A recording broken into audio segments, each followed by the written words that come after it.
This morning, in the office where I work, First Place Tower, just down the street here, dozens of Tulsa firefighters, dressed in full gear, walked up and down the stairwells multiple times to replicate the 111 floors of the World Trade Center. They do so every year to honor the first responders who lost their lives 23 years ago today. I hope that all of us will keep those memories in mind and to honor those who serve us as first responders. To begin our program, we'll have invocation with DJ Morrow Ingram, Rotary Y and Pledge with past President David Wagner, and guest introductions from Alan Whalen.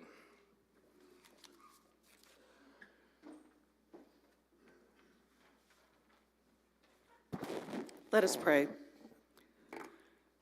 We remember, God of history and remembrance, we remember. We remember 23 years ago when the towers fell and the lives were lost. We remember the dust and the smoke, the despair and the grief. We remember that sense of vulnerability and shock. We remember the numbness that overwhelmed us as we watched our screens for hours and hours, waiting for an explanation and understanding that never came. We remember. We remember, God of hope and presence. We remember. We remember the heroes, those who rushed to help, who guided the wounded down innumerable flights of stairs, who rose to overwhelm those who held death in their hands. We remember the hours and the days of binding wounds and healing hurts, giving comfort, drying tears. We remember words of support and compassion from nations far and wide. We remember. We remember in part because we see the ripples of that tragic day continuing to impact our world 23 years later. We grieve with allies today as our allies grieved with us 23 years ago. And together we wonder if there will ever be an end to violence, to war, to hatred, to death. We remember and we grieve our world's inability to learn the things that lead to peace. We call to you now in our remembrance, God of justice and of peace. Give us a will to truly pray that your kingdom may come on earth as it is in heaven.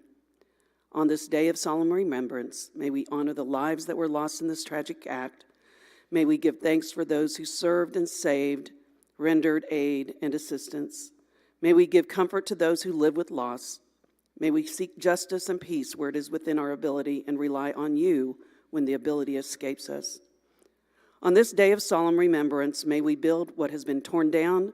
May we mend what has been broken. May we live your love when hate seems to reign. May we bear witness to the cause of peace. And they all said, amen. What a day to say the Pledge of Allegiance together, please. I pledge allegiance to the flag of the United States of America and to the republic for which it stands, one nation under God, indivisible, for liberty and justice for all. Thank you. You may be seated. The enduring power of the September 11th, 2001 attacks on our country is clear. An overwhelming share of Americans who are old enough to recall the day remember where they were and what they were doing when they heard that news. Yet an ever-growing number of Americans have no personal remembering of that day, either because they were too young or perhaps not even yet born.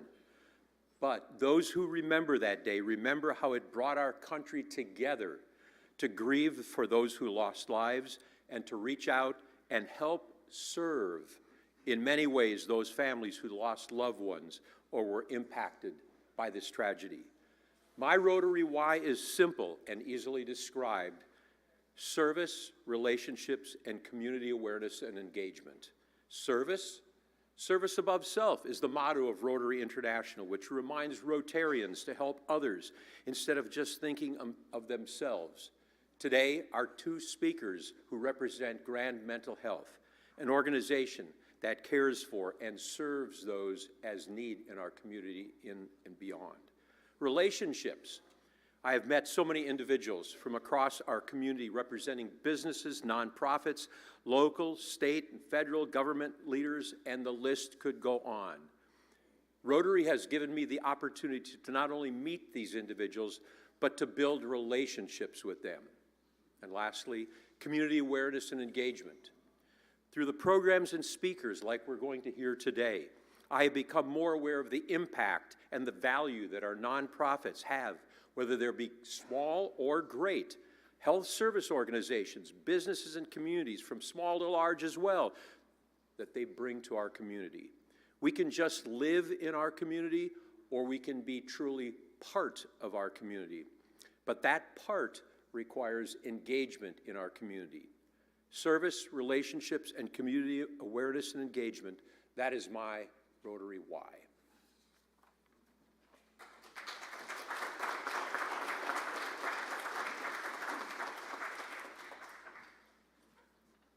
Good afternoon, Rotarians and guests. I have the privilege of introducing our guest today. When I call your name, would you please stand along with your Rotarian and remain standing, and if we can hold our applause to the end. Darren Walkup has Ben Jones. Joe Moran has Darcy Moran. Oh, there's some money. Oh, it's a guest. He didn't know better. Rotarian Camille Owens has Suba Sridharan, Donna Altz, Jeff Claxton, and Adam Garrett. Elaine Dishman has Stephen Gray, Nancy Rothman, and Diana Diaz. David Wagner has Becky Frank. Brenda Melancon has Jason Nerio and Angela Nerio. David Wagner also has Jessica Lowe Betts. Eric Hill has Andy Whaley. Philip Viles and DJ Morrow has Austin Connors. John Tucker has Danelda Richardson. And we welcome our district nominee, Governor Laura Garrett. Welcome to the Rotary Club of Tulsa.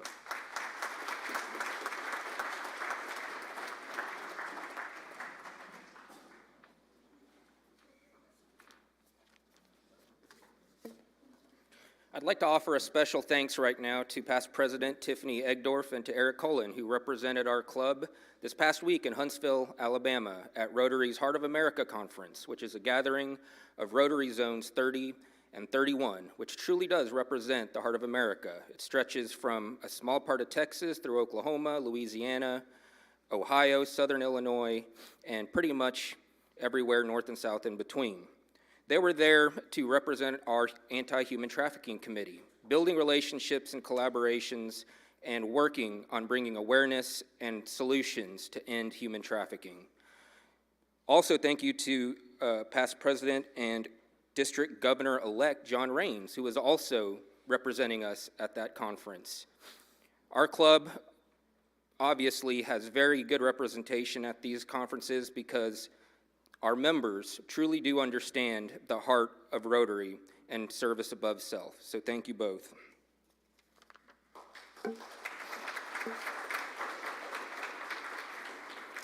Now, to discuss even more about our club's impact worldwide is a special presentation from International Chair Jerry Stamper.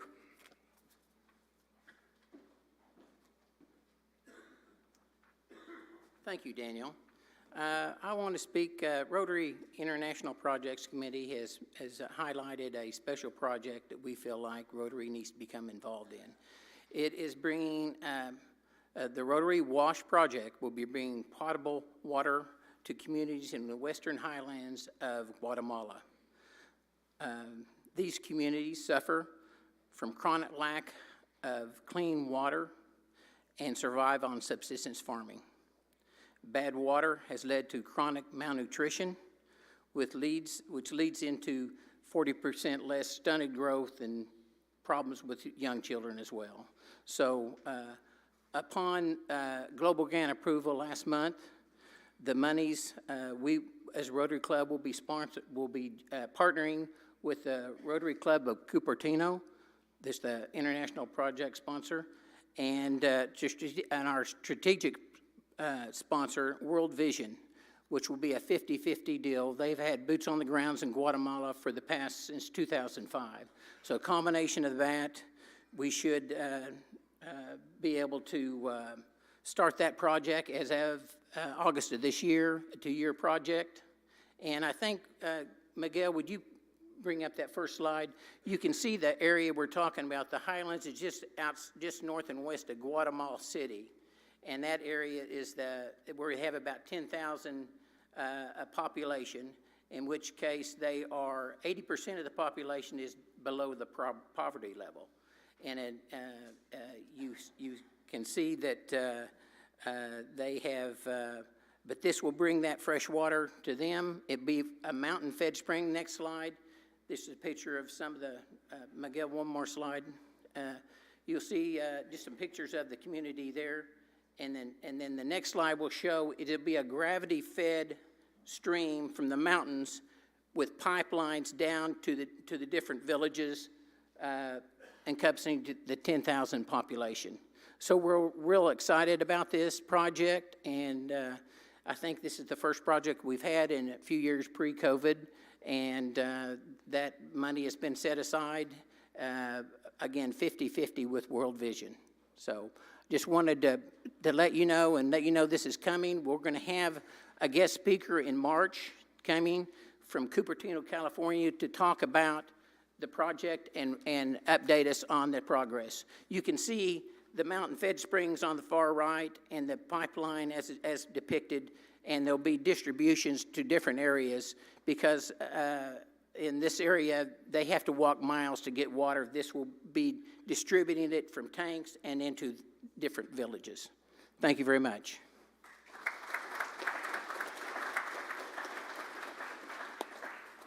Thank you, Jerry. I know our club has been very anxious to see how we can continue our service projects providing clean water to those in need after political turmoil ended our longstanding partnerships in Nicaragua. So thank you, Jerry, and to your team for all the hard work it takes to put such a project together. Today's guests will be discussing a topic that should be at the top of everybody's agenda, as it was for past Rotary International President Gordon McAnally. In an interview he gave as president-elect, he outlined his thoughts for his term and mentioned specifically a mental health initiative. He said that Rotary has to be big enough and brave enough to enter that space and to start talking about where we can make a difference. At the most basic level, he said, it's just opening up the conversation about mental health and helping people get access to professional help and that they might need, and then supporting them through the journey. He opened up about why this topic was important to him. He continued, quote, I lost my brother to suicide. It's still very painful. I share this not to get people's sympathy, but to make people realize that everybody is affected by this sort of thing. We can't sweep it under the carpet. As a global network of 1.4 million people, we have an opportunity to make a difference in making it less of a taboo and less of a stigma. To introduce our speakers on these very important topics is our Rotarian of the Day, past President David Wagner.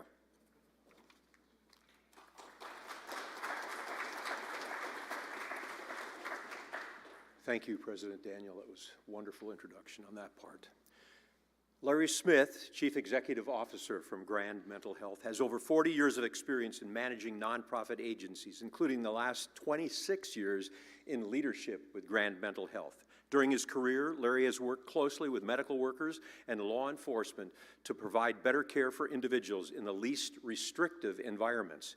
He has aided in the development of new and innovative treatment models, served as a contributor to the National Research Institute, and primary architect of the MyCare app, a nationally recognized mobile app that assists first responders when encountering a mental health crisis situation.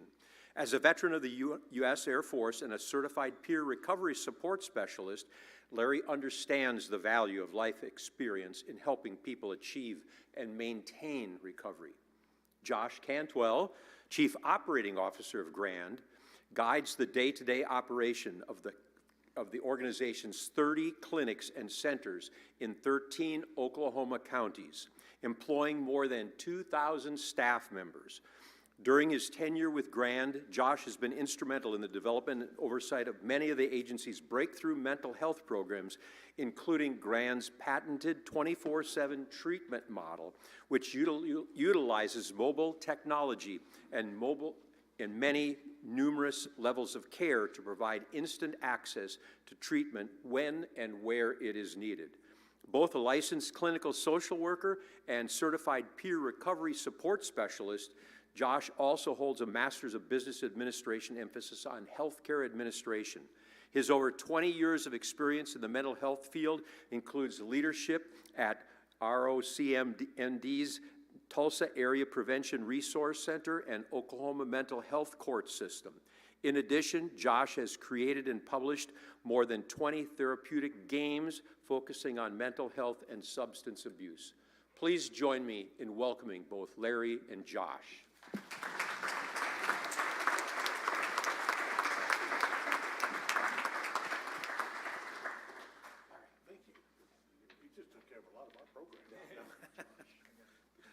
First of all, I want to say that I apologize for having my phone on. I just got these new hearing aids. I usually just turn my phone off anytime I'm doing a presentation or in meetings, but I got these new hearing aids and I needed my phone to adjust all of this noise and stuff that's going on, but there's no excuse. In the future, the ringer will definitely be off. And probably won't even be on me. Okay, so Josh, you going to bring a slide up that we can start talking about? Right there. Oh, there we are. Yeah. You know, Grand Mental Health has been around for a long time. Today, we're going to talk about our history. We're going to talk about our our history, our vision, our innovation, our impact, and our future. We're going to cover that in about a 20-minute session, hopefully. And it's a lot. There's also, I want to mention, there's brochures on this center table of our programs, as well as Leah Harrell's business card, as well as mine. And so please, if you see some stuff, we would love to invite you to our campus on Skelly Drive, and Leah would set up an appointment, and we can tour our facility and just tell y'all more about what we're going in a more relaxed atmosphere and more time to tell you about what we're doing. Grand Mental Health is Josh, I'm going to let you introduce yourself. I mean, I just went on past you there. So, Josh Cantwell, Chief Operating Officer at Grand. So I've been with the agency for a long time, about 20 years. That was a very detailed, I know I'm the one that provided it, but that said a lot. We love our acronyms. We're going to try to be careful with the acronyms for you all today. So I'm a social worker by trade. That's what I do. So a lot of the things we're going to talk about is through that lens. What we'd like to accomplish is we want you all to just know enough about us to maybe want to know more, because this is going to be a pretty broad overview today. Some of these things, we don't like to read slides a lot, but some of this information we're going to bring to you, we're pretty proud of how we put it together. So there's going to be a couple slides we're going to read to you. There will be time for question and answer. I know, because we've been practicing and we know how long it's going to last. So I am going to start. So really, we're going to start with just this brief overview of our history. And this is going to tell you how we got standing in front of you, because it was going to be pretty rare. Had this been just 3 years ago, just 2 years ago, the likelihood of us standing in front of the Tulsa Rotary was going to be very low. So we began operating in 1979. This was in Nowata, Oklahoma, as a community mental health center. And so it would have been kind of how you think about community mental health, the way we operated for many years. Because you'll see my next date is way in the future. And that really marked, this 2016 date, marked a change in how we do business. And so some of the innovative things we're going to talk about is due to this Certified Community Behavioral Health Clinic designation that's on this timeline. It gave us the opportunity to look at things a little differently, and instead of focus so much on getting clients in to provide a service, to focus on outcomes, individual level and population level outcomes. So this was part of a federal demonstration grant that went live. Oklahoma was one of only 8 states that got to participate initially, and Grand was only one of 3 community mental health centers, one which was us, rural, and then 2 in Oklahoma City that went live during this time. So there's many more. The whole state of Oklahoma practices this now, but we've been doing it for a long time. If you fast forward to 2018, we expanded and became so originally we were in 7 northeastern counties for all those years. So the 7 northeasternmost counties in Oklahoma, and then we had the opportunity through some successes to expand to the west, and we adopted 5 more counties to provide services in. Then in 2022, we merged with 12 and 12, which many of you may be familiar with as that large residential substance use treatment facility on Skelly Drive. Well, we started working with them. We did a management contract initially, and then ended up doing an official merger. And so now we operate that as Grand Addiction Recovery Center. Then, 2023, we became a CCBHC in Tulsa County, allowing us to do that wide range of services that we were doing in the other areas. So now we're going to give you a pretty map here in a second. 13 counties that we're operating in. And then in 2024, year to date, we launched a 24/7 mobile outreach team in Tulsa, and we've established many community partnerships around Tulsa. You know, the only thing that I would add to all of this stuff is that we are, you can see that we're in a rapid growth mode. Hey, let's talk right here. Oh, I got to do this mic too. So not only do I not turn my ringer off. I don't always stand in front of a mic and talk into it. So anyway, a lot of rapid growth, a lot of change in the mental health world.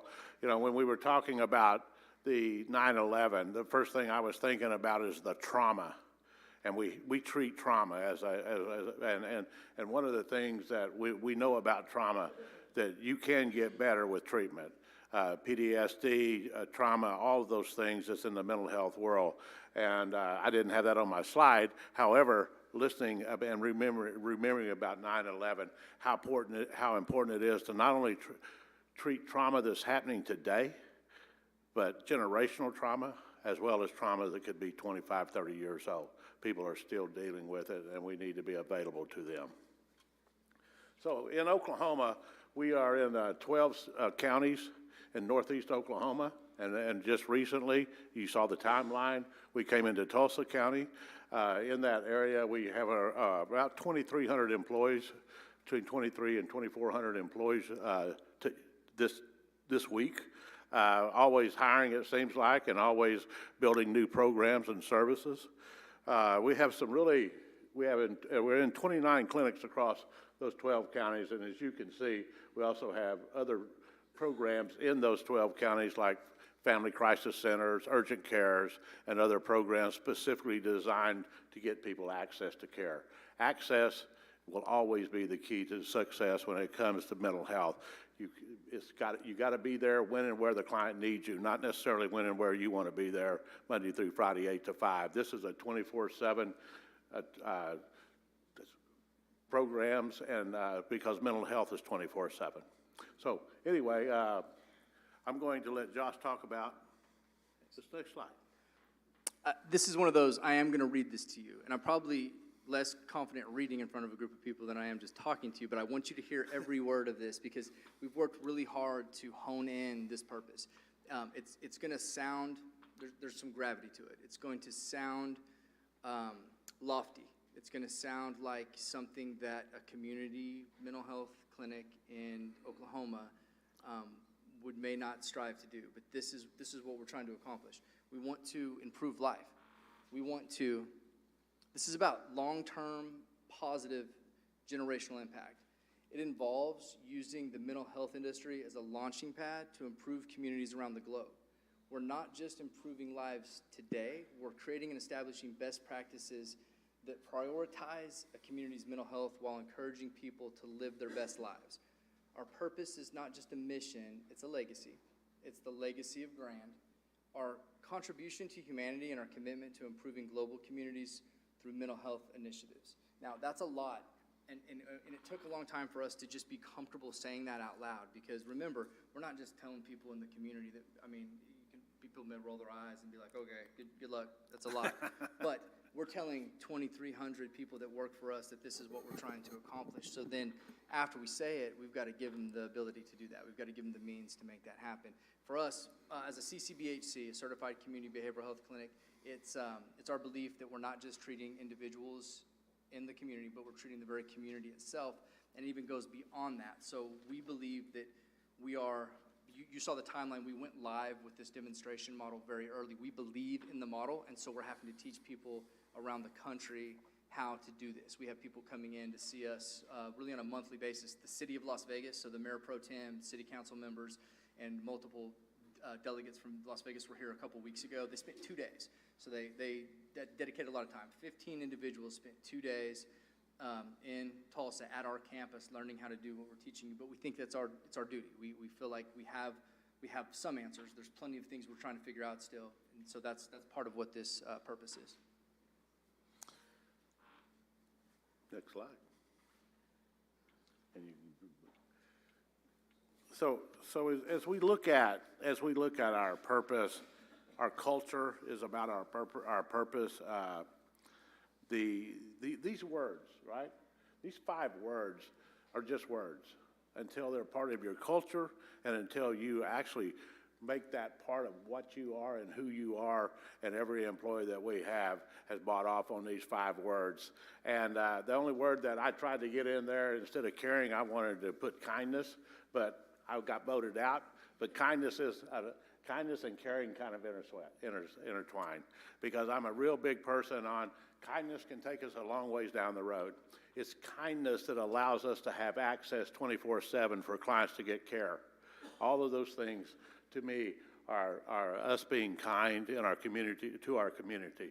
Remember, we're not only serving Tulsa, we're not only serving the clients in Tulsa, the people in Tulsa, but we're serving Tulsa.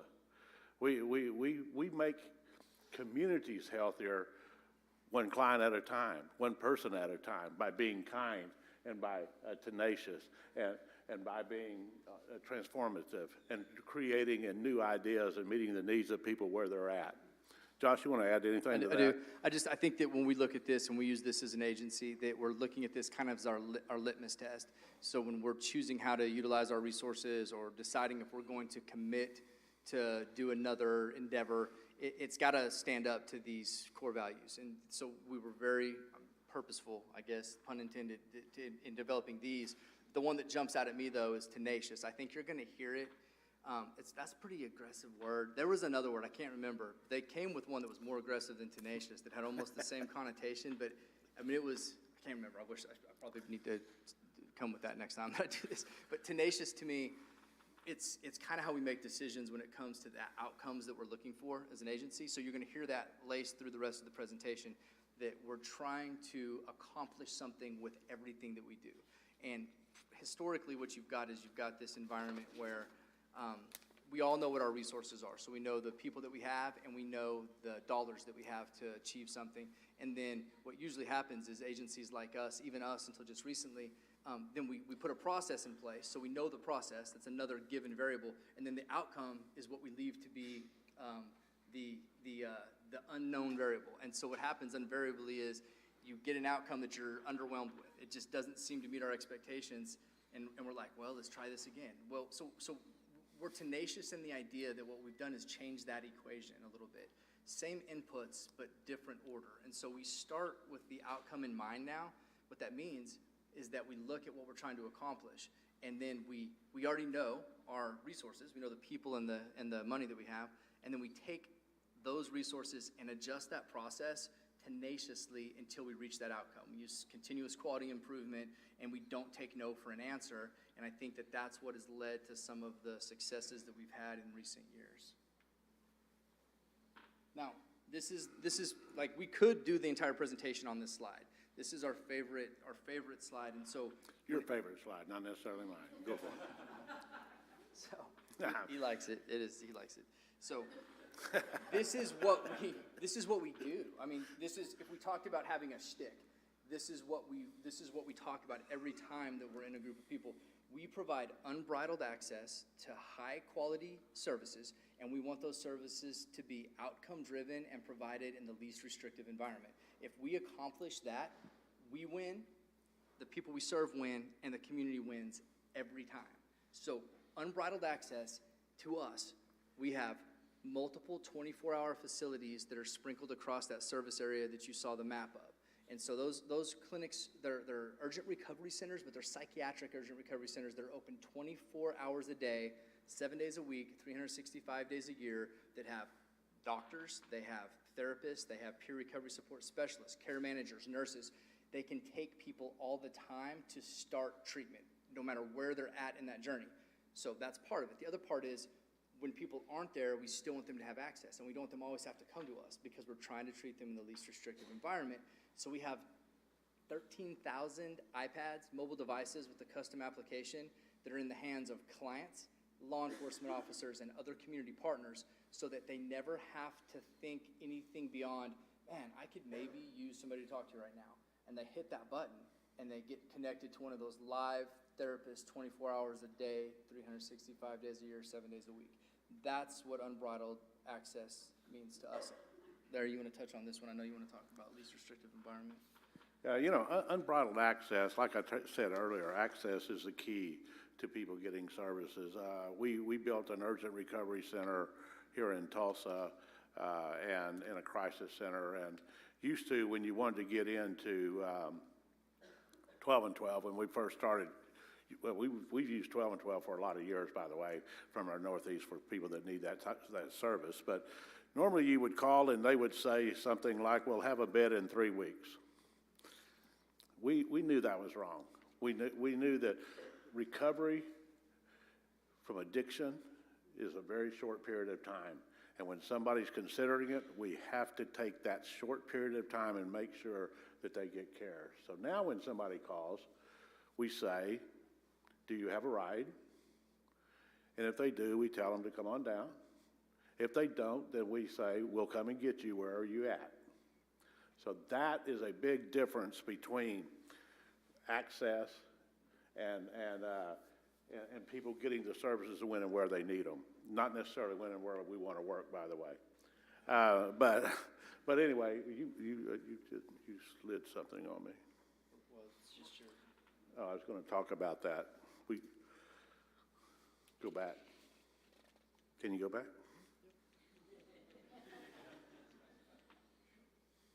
So, least restrictive environment is very important to us. The least restrictive environment means that whatever the least interference in someone's life to the very maximum interference, to the maximum. The maximum in somebody's life is taking their freedoms away and putting them in a hospital. The least restrictive environment is going to be done in their home. And so those iPads that Josh talked about, that's the reason they're in those homes. That's the least restrictive environment, so those people didn't necessarily have to go to inpatient. So we're stopping that next higher level of care all the time with anybody that we work with. And we didn't set out for this to happen, but the least restrictive environment turned out to be the least expensive environment. It's a lot cheaper to treat somebody outpatient than in a hospital or in a crisis center or in a more restrictive level of care. So between those two things happening to us, this slide is a great slide to talk about that, by the way, Josh. I can see what, yeah, the best. Okay. Next to the best. No, I'm just kidding. So it is a great slide, though, because it really talks about those things that are very important and why we're different than most certified community mental health centers. And we're not all different, but I mean, there is some differences when we look at least restrictive environment, outcome-based services. We don't see a client just to see a client. We see a client to get an outcome. And so that's in our culture. That's our core values. So all this stuff fits together as you start looking at GRAN. You want to say anything else about that favorite slide? Nope. Okay, next slide. Children's services. You know, we do a lot of services with children, not just adults, children and family. We have, and on our map, you will see we have, and on our brochures up here, be sure that you pick up a brochure because we're talking about some of our family services is our brief therapeutic home. We don't know of anyone else that's running a brief therapeutic home. It's where we take a client and their family and we move them into another home that we built. And we work with them solidly for a week. And these are families that the child's getting ready to be placed outside the home. And these children are getting ready to go to inpatient services. So every family that we've had through this program, about 98% average is still in the home today. That is a great story because that is hard to do. And it takes a week of intense services. And Josh can talk more about that from a clinical standpoint. We have, we've done a lot of focus on children and families recently. There was a time where most of our services were provided to adults, but today more and more of our is family-based and children-based. We are embedded in the Tulsa Public Schools, the Broken Arrow Public Schools, and the Glenpool Public Schools, plus in most of the public schools in our northeast Oklahoma. And so we believe that education is very important, and we believe that where children are needing services, that is a lot of their acting out and a lot of stuff going on is in the schools.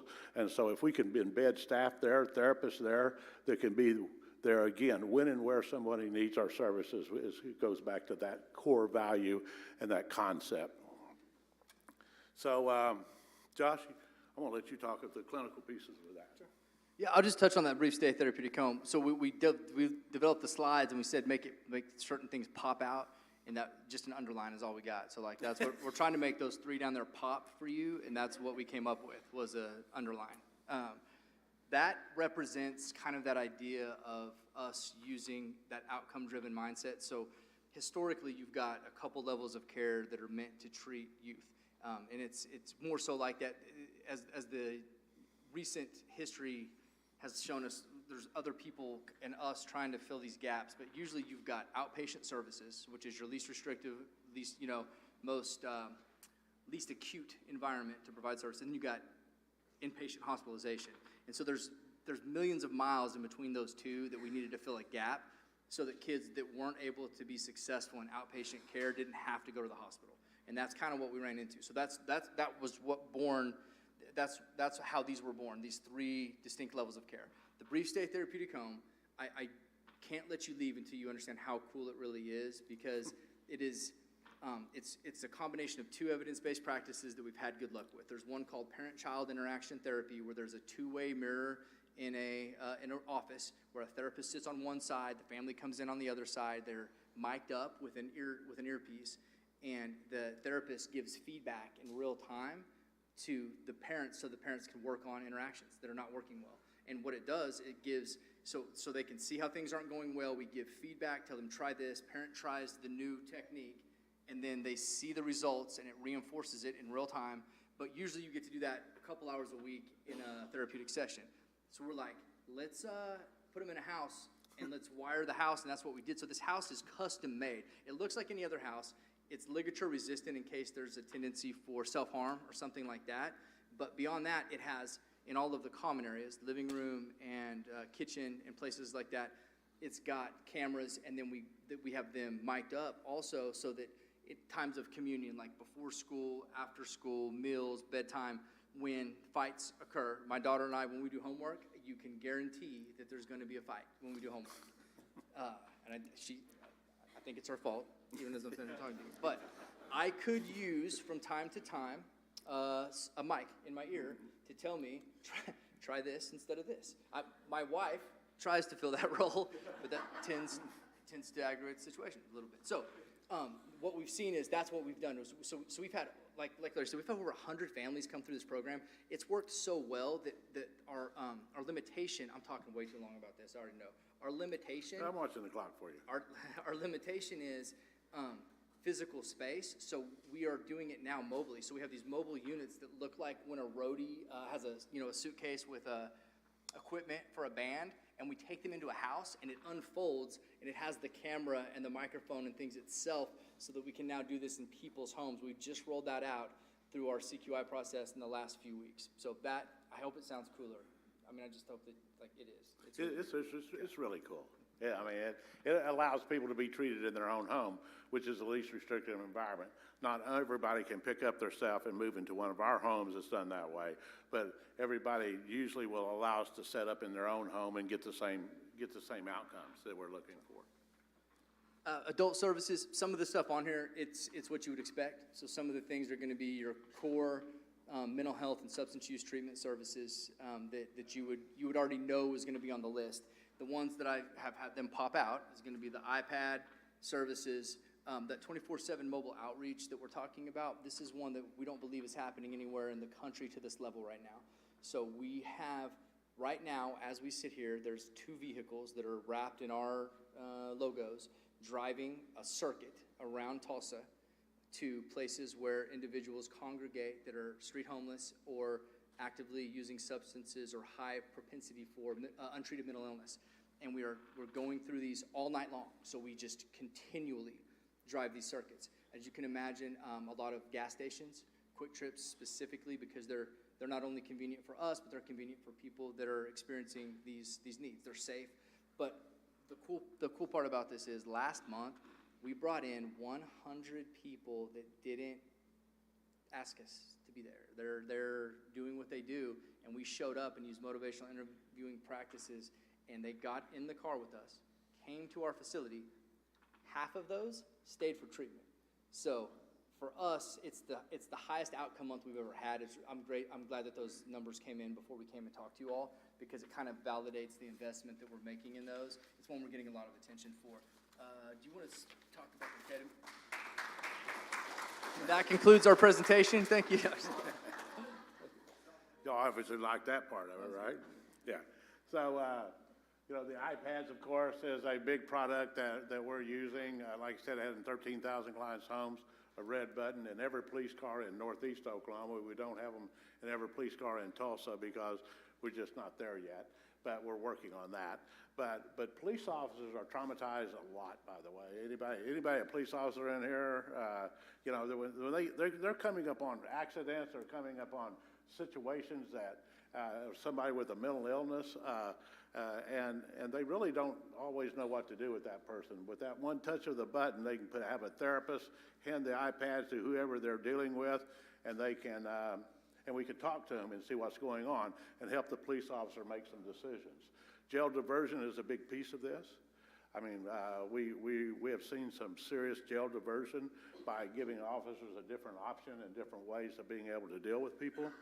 Also, the second button on there is for the police officers themselves, or first responders themselves.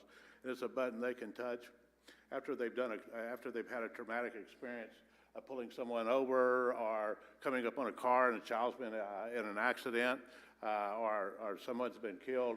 They can always touch that button, and we help them calm down, talk about what they're feeling, talk about what's going on, and nobody knows about it except them and the therapist. So it's not like something that they're not that they're okay with talking to us about that, because what we really want to do is have them calm down and ready to go to the next and to serve our community. So, and we've had some great success with that. So we're proud of that as well. Okay. Outcomes by the numbers. Numbers are always interesting. These numbers came from, some of these numbers came from our National Research Institute. We don't like to do, we have all the information to do the outcomes, but when somebody else studies it, then you feel more comfortable about the numbers that you're presenting. So some of these numbers are out of the National Institute report that they did on us. They spent about 18 months with us studying us, because again, we're unique. But anyway, about 66% of our clients are adults from 18 to 45? I can't see that.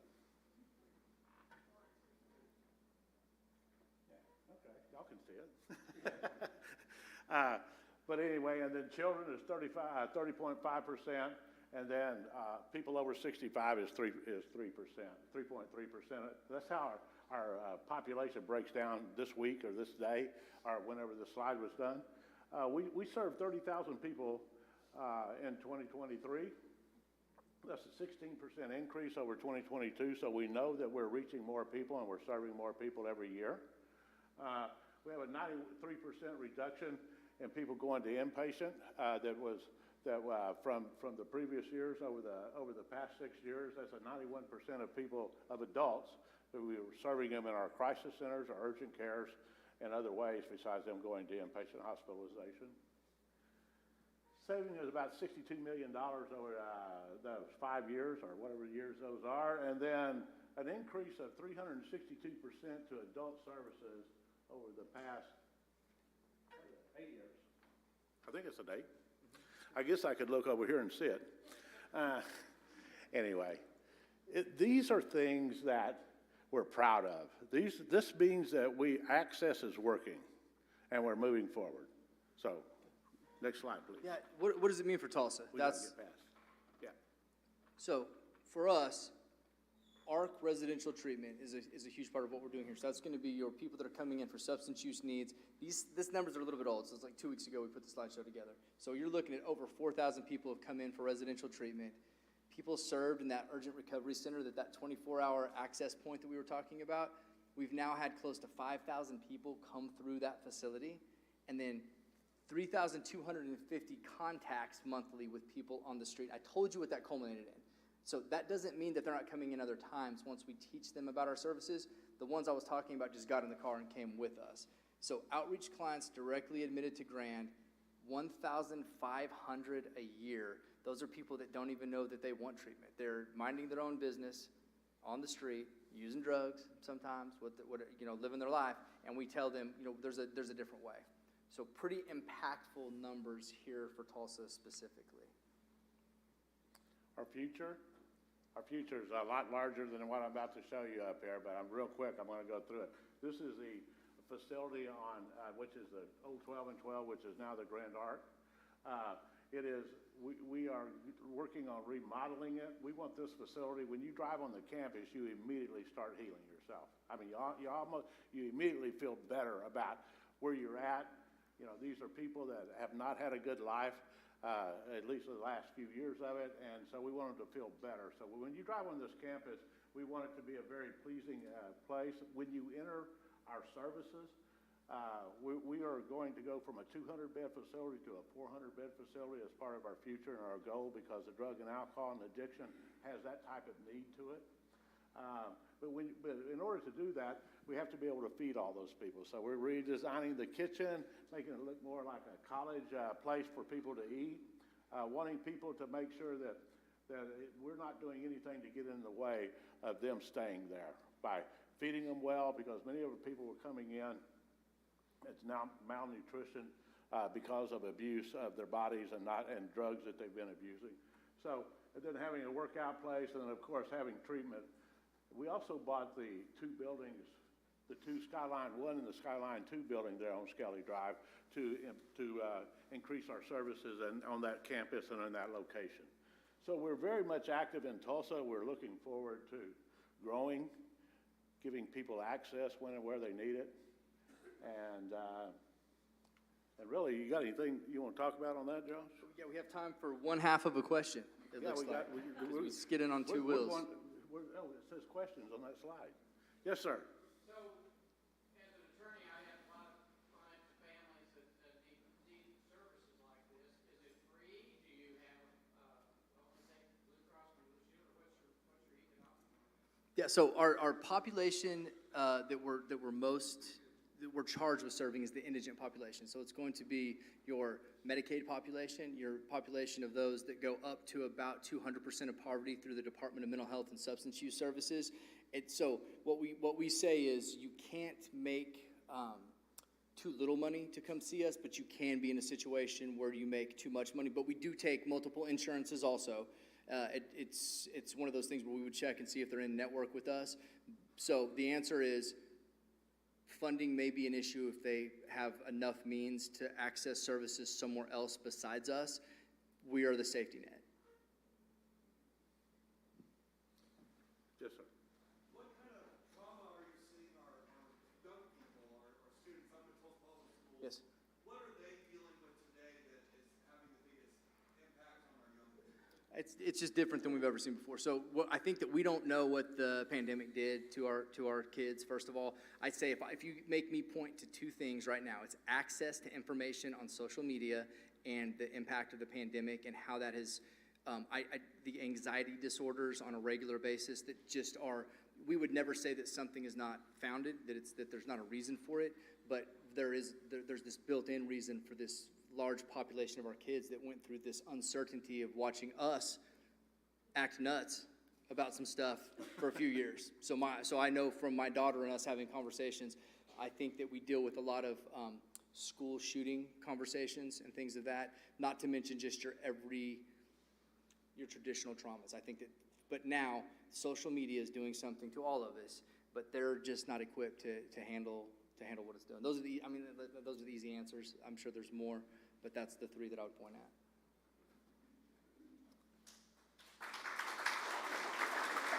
That's it.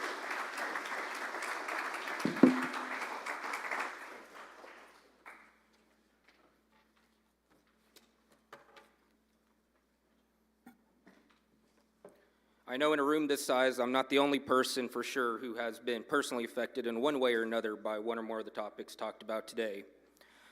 Please, if anybody personally or someone you love is in need, please seek help. If nothing else, I am aware of the number 988, which is our nation's hotline for mental health crises. Thank you, Josh and Larry, for bringing this topic to us, for the hard work you're doing, and for keeping this at the top of our minds. Thank you.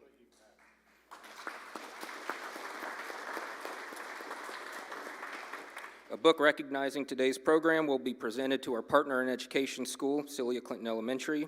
This week's book is When a Donut Goes to Therapy.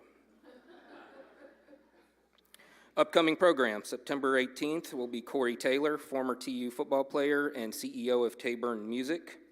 September 25th will be Nathaniel Harding, managing partner of Cortado Ventures, an Oklahoma-based venture capital firm. I know at least two people in this room, Camille and Jesse, will be there, as we are all LOK 35 classmates.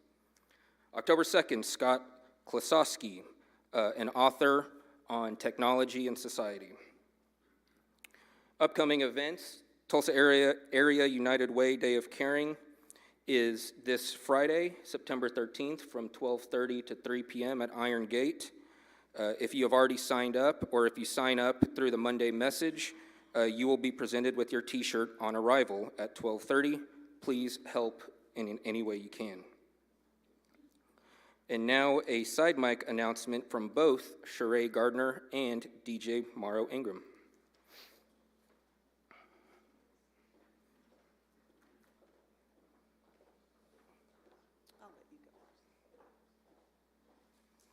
Well, you know, every side mic, you know what I'm going to be talking about. I'm going to be talking about ticket sales for the Golden Circle Gala. You can go outside and pick up one of these that has a QR code or the Eventbrite. Dylan will be standing outside to use the square. If you have a credit card and you want to buy your tickets, you save $10 when you go to Dylan. And then we do take checks and cash. So again, this event is just going to be so exciting. There's so much that keeps coming up that has been absolutely amazing, and I really, really look forward to everybody being there. And I want to encourage you to consider buying an ad in the program. We'll have a program that's going to be about the size of this book, and it's going to have legs because it's going to have a lot of information about our club, our foundation, so it'll be something that you're going to want to hold on to for information going forward.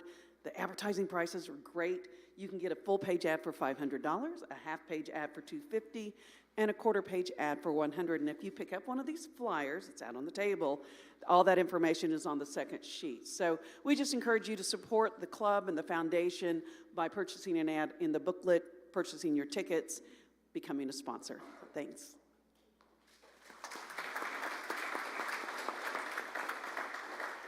Thank you, Sheree and DJ. Let's please support our initiative in our inaugural Golden Circle Gala.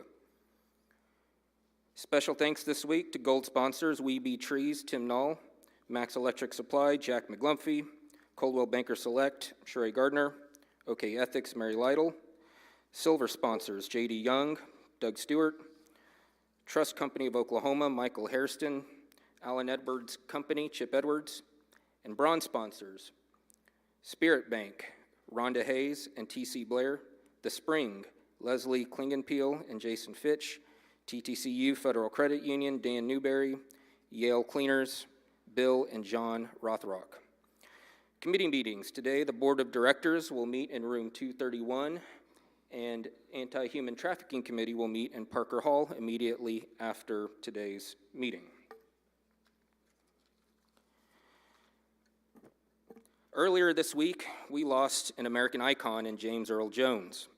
He starred in two of the greatest baseball movies of all time, The Sandlot and Field of Dreams. I'd like to end today's meeting with some powerful words from his performance in Field of Dreams. It's one of the greatest scenes in movie history.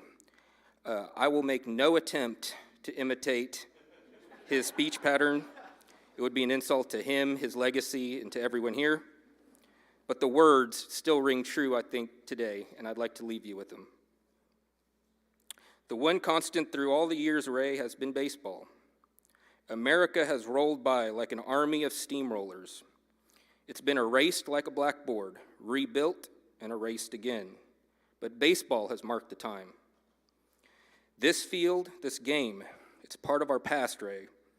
It reminds us of all that was once good and could be again. People will come, Ray.